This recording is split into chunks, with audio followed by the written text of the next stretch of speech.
Did you know that the United States Postal Service offers a service that allows you to look at what you're about to receive that day in your mail? It will show you what mail is going to be delivered. It will also let you know of any packages that you can expect for that day or in the very near future. All you have to do is sign up, and it's totally free. If you already have an account, of course, you'll sign in. And once you're signed in, every single day you will get an email from USPS, and it'll show you what you can expect that day in your mailbox or what package is going to be delivered. And here is what you can expect to find in your mailbox each day.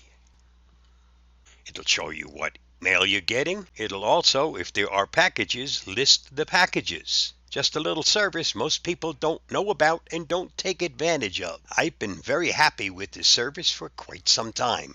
Stay safe, be free. I hope this helps.